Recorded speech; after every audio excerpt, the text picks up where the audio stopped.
Hello， 大家好，我係 Kingsley。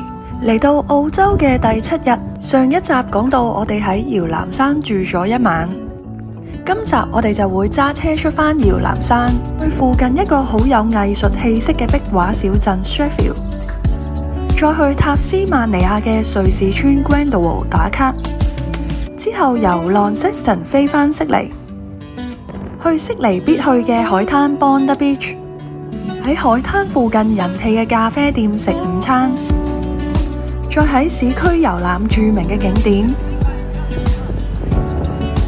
仲有喺悉尼塔嘅旋轉餐廳食豐富嘅自助晚餐。開始之前都希望大家俾啲鼓勵 subscribe 我個 channel 同埋俾個 like。朝早10點鐘食完尋日喺酒店便利店買嘅三文治早餐，我哋就揸車離開搖籃山，去附近一個壁畫小鎮 Sheffield。喺酒店嘅範圍都有提示我哋需要慢駛，因為隨時都會有袋熊出現㗎。由呢度揸車去 Sheffield 就大概要1個鐘。咁我哋離開搖籃山揸車去 Sheffield 嘅途中，就發現咗一個薰衣草園，我哋就停低入去參觀一下。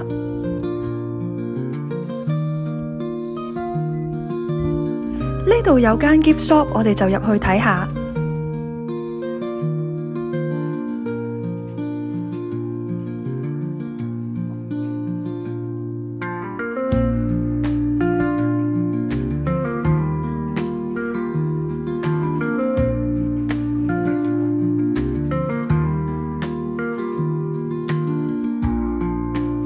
佢入邊公園呢就要收入場費，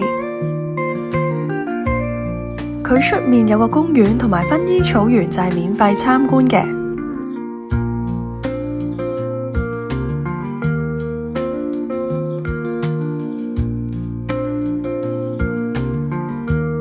但係我哋嚟到嘅時候唔係薰衣草開嘅季節，就睇唔到薰衣草啦。呢度嘅職員就同我哋講，薰衣草要喺1月至到2月先會盛開。如果想睇薰衣草嘅，就要喺呢個時間過嚟。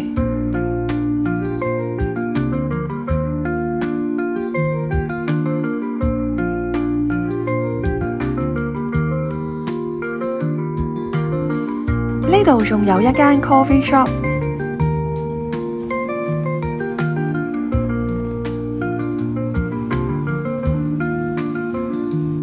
咁我哋就嗌咗一個檸檬班戟加雲呢拿雪糕，同埋 latte。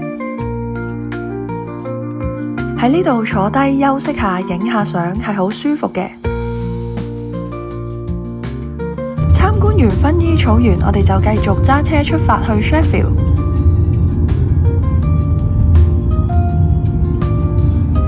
12點半，我哋就到咗 Sheffield 啦。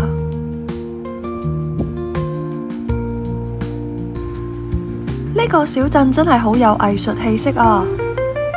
街兩邊幾乎每一棟建築物上面都有壁畫。呢個壁畫小鎮嘅來源係因為當地嘅居民為咗復興小鎮，透過喺牆上畫壁畫嚟吸引遊客。每年佢哋都會舉辦壁畫節繪畫比賽，吸引世界各地嘅藝術家嚟到創作。香港歌手陳奕迅喺多年前喺呢度拍攝旅遊節目嘅時候，都曾經喺呢度畫過一幅畫啊！呢度嘅畫真係好靚啊，就好似一個戶外嘅藝術館。呢度仲有好多手信店同埋 cafe。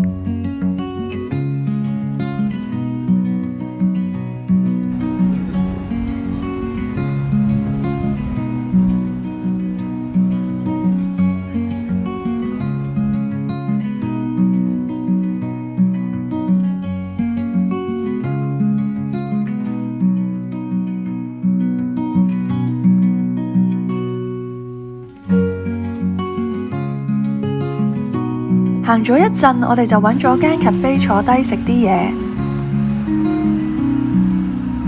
呢間 cafe 都係好有藝術氣息，佢有一幅好大好靚嘅畫畫咗喺牆上面啊！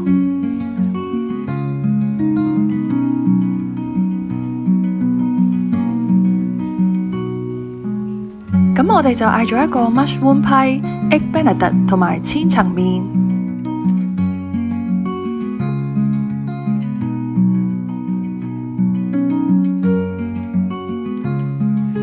佢隻碟都係好靚，好有藝術感㗎。食完嘢，我哋就離開 Sheffield 去瑞士村，不過就開始落雨啊。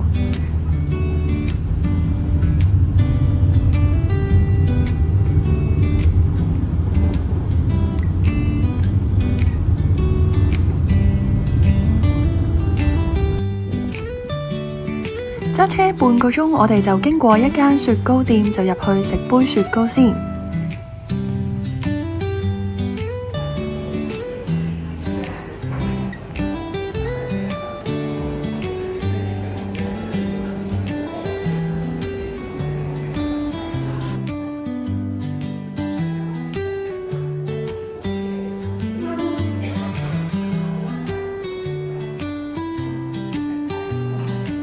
咁我自己就嗌咗一個 Westbury 嘅 milkshake， 因為呢度呢就係出產 Westbury 嘅。佢都有 lunch menu。之後揸車1個鐘，4點鐘我哋就到達瑞士村啦。喺門口泊好車，我哋就行入去。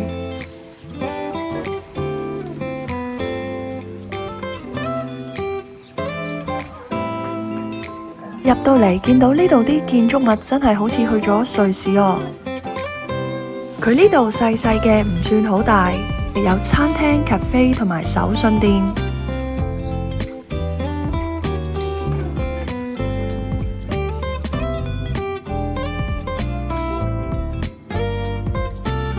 好快，我哋打完卡就離開啦。揸車20分鐘，我哋就返去 Launceston 市區。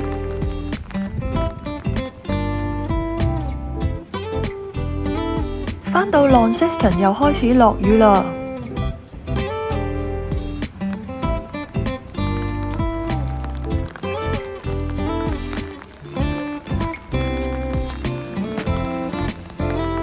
我哋8點半就要搭飛機返悉尼，所以就喺附近揾啲嘢食咗晚餐先。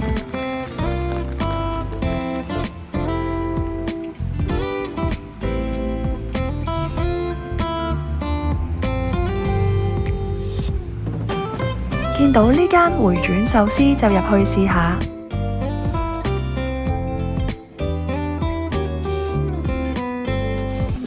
咁佢個轉盤上面都冇咩壽司，咁我哋就自己點啦。佢送餐嚟嘅餐車好得意啊！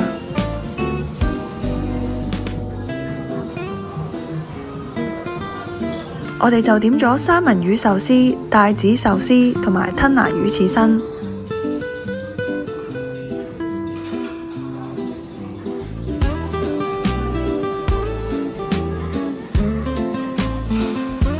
佢嘅吞拿魚刺身係好厚嘅，帶子壽司呢都好新鮮，但係就冇乜帶子味啊。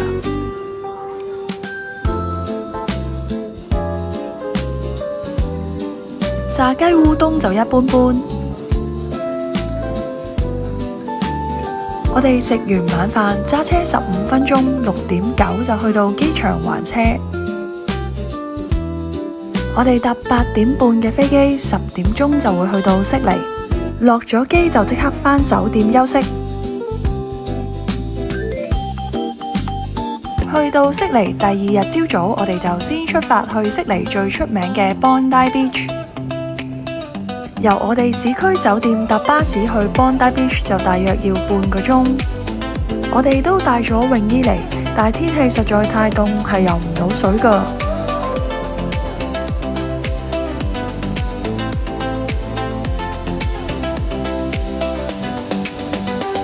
有好多人都介紹喺 Bondi Beach 呢間好出名嘅 cafe。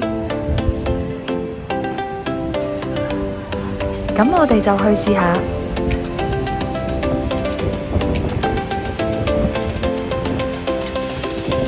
好彩我哋唔使等位啊！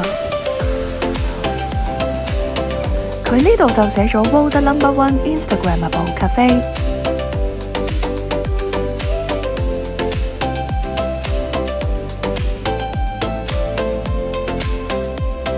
咁我哋就嗌咗呢個 Banana Pancake、三文魚嘅沙窩刀、炸魚薯條、Matcha Latte 同埋 Red Velvet Latte。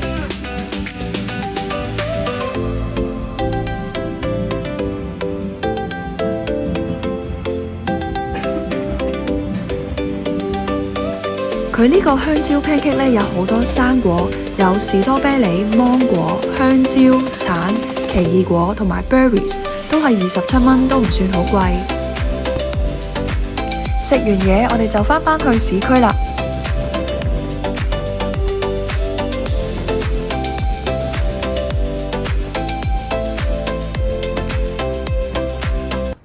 之後我哋就去悉尼必去嘅景點 Queen Victoria Building。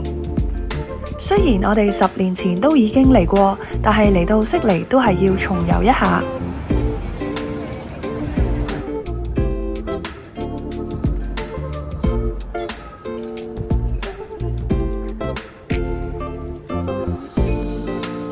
Queen Victoria Building 建於1898年，係一座羅馬復興式嘅歷史建築物。裏面就有超過100家商店，有精品店、服飾店、咖啡店同埋餐廳。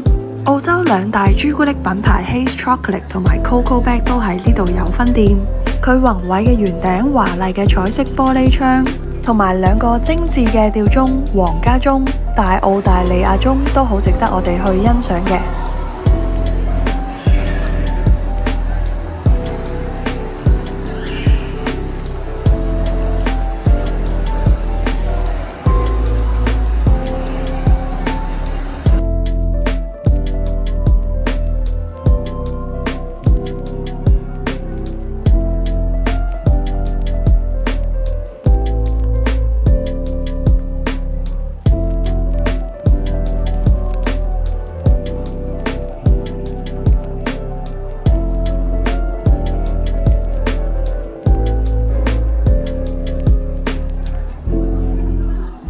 行完 Queen Victoria Building， 我哋就去悉尼塔食自助晚餐啦。咁我就預先喺 Agoda 嗰度 book 咗位，7點半 Window Seat， 大約650蚊一位。佢嘅自助餐就只係得90分鐘咋，咁我就要睇返佢嘅日落時間，就可以睇到黃昏同埋夜景啦。咁我哋喺大堂呢度等夠鐘先可以俾我哋上去。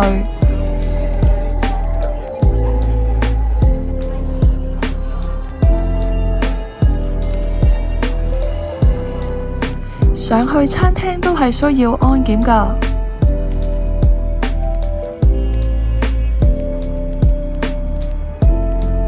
職員帶咗位之後，我哋就立即去攞嘢食啦。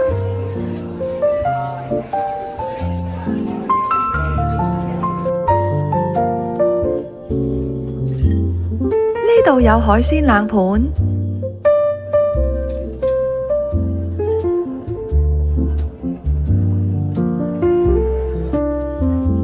呢度有壽司，但係選擇就唔係好多。呢度有沙律，呢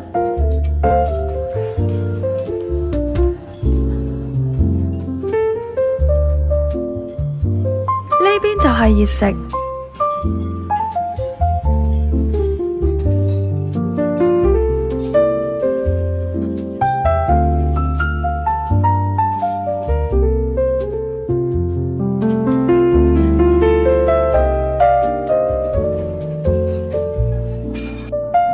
佢嘅生蠔呢就比較細隻，不過都新鮮。呢個buffet食物嘅選擇都多，食物嘅質素就一般般，但650蚊可以睇埋黃昏同埋夜景，都值得一嚟。食完自助餐，我哋就返酒店啦。第2日喺悉尼，我哋就喺酒店樓下嘅 coffee shop 食咗早餐先，再出發。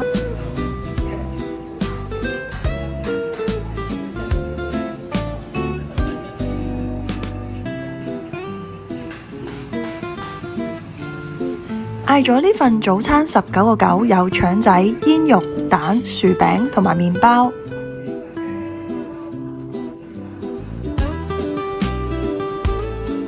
悉尼有好多博物館都係唔需要收入場費嘅，咁我哋今日就去參觀博物館。首先，我哋就去參觀 Australian Museum。由我哋酒店行過去就只需要10分鐘，先經過海德公園。如果大家冇時間行晒所有 museum，我就比較推介大家行呢個 museum，因為佢收藏咗澳洲原住民文化遺產、恐龍化石、鳥類、哺乳類動物標本，仲有礦石等等，收藏豐富。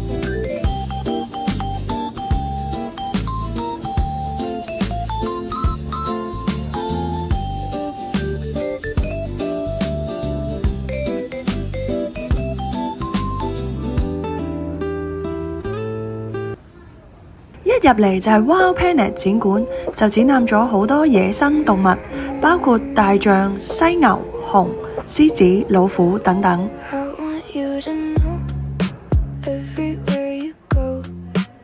一樓就係 Mineral 展館，就展覽咗好多唔同地方嘅礦石。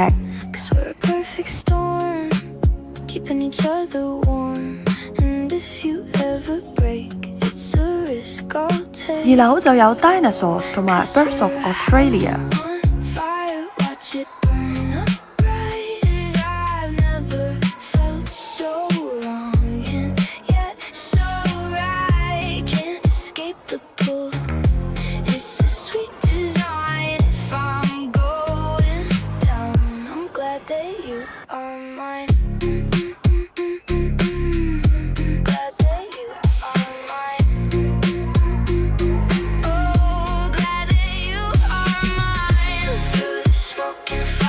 呢個 museum 真係好大，我哋都行唔晒。參觀完澳洲博物館，我哋就步行15分鐘去埋附近嘅新南威爾斯美術館。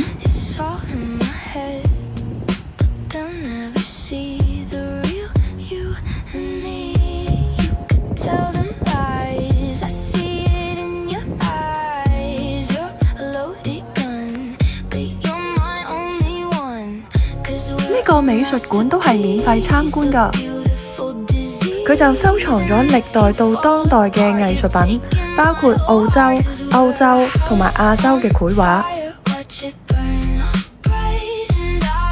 有人喺呢度好用心咁畫緊畫。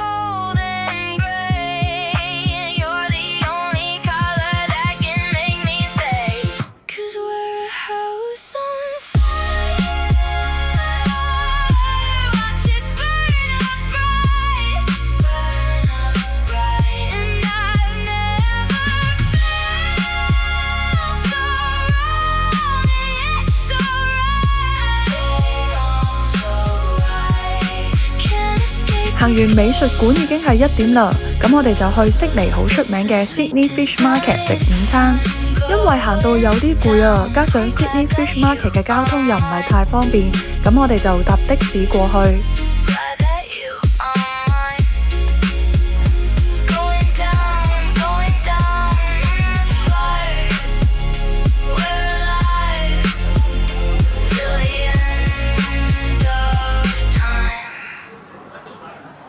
呢度有好多海鮮，有海膽、鮑魚、蝦、龍蝦。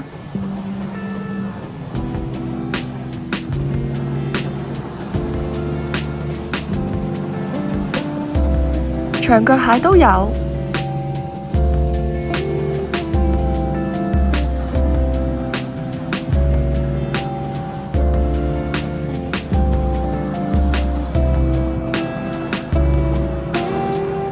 仲有刺身同埋壽司。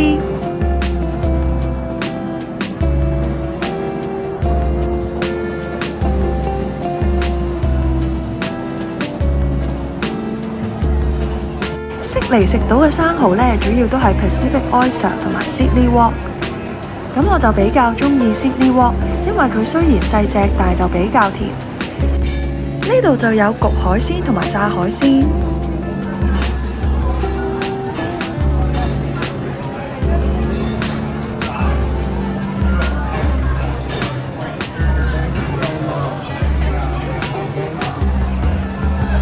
呢邊就有燒海鮮。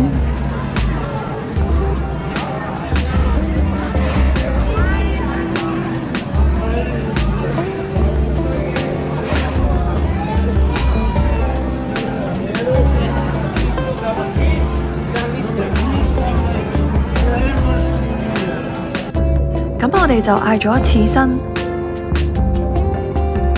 三文魚卷、蠔上面有啲海膽嘅沙律、焗帶子飯同埋燒魷魚。呢個生蠔我就覺得比上面嘅海膽同埋沙律蓋過咗佢嘅鮮味。呢個燒帶子就一般般，個飯就好腍。刺身就係好新鮮嘅。對面呢係一個新嘅 fish market， 我哋去到嘅時候呢就未開啦。佢喺2026年嘅1月就開幕，大家嚟到都可以去試下呢個新嘅 fish market。食完飯呢，我哋就去埋附近嘅 Darling Harbour 行下。海事博物館、悉尼水族館、杜莎夫人蠟像館都喺 Darling Harbour 呢度。如果買 Sydney Pass 套票就可以一次過去晒。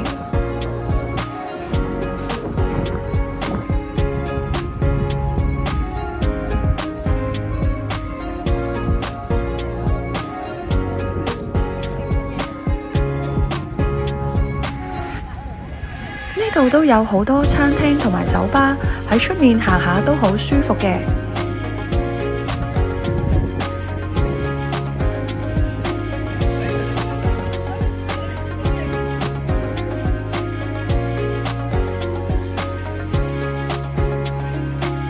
我哋就揾咗間 cafe 坐低飲杯嘢，跟住我哋就去埋今日最後一個景點悉尼歌劇院同埋悉尼港灣大橋，都係嚟悉尼必去嘅。悉尼歌劇院係由丹麥建築師約恩烏松設計，喺1973年落成。佢最特別嘅呢，就係屋頂上面貝殼嘅設計，係由105萬片白色嘅瓷磚拼接而成。今日雖然係星期一，但係都係好多人啊！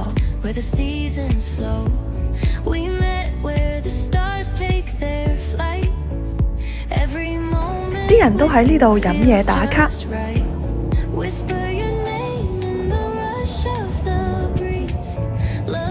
影完相，我哋就返酒店附近揾嘢食晚餐。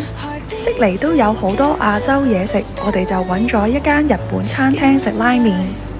嗌咗呢個味噌拉麵都唔錯，湯底都好濃郁。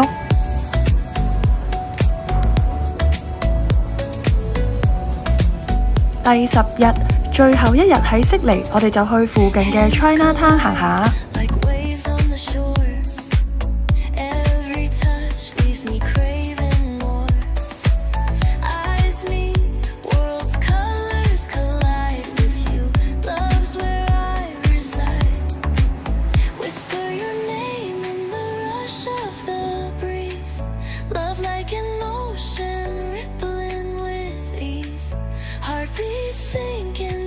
Chinatown 呢度入邊就有一個 Market City Shopping Mall。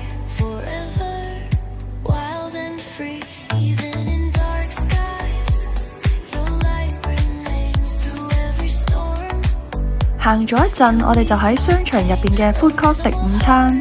食完午餐，我哋就要搭3點15分嘅飛機返香港。呢個 Food Court 都有好多亞洲嘢食啊！呢度有2餸飯啊！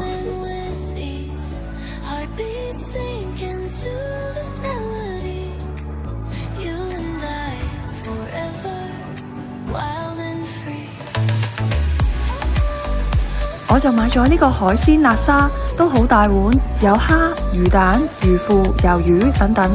佢嘅湯底都好濃郁，蝦係好新鮮同埋彈牙嘅。食完午餐，我哋就去機場啦。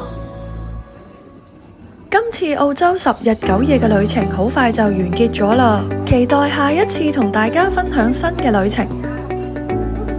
如果大家鍾意我呢條影片嘅，都希望大家俾啲鼓勵 ，subscribe 我個 channel 同埋俾個 like。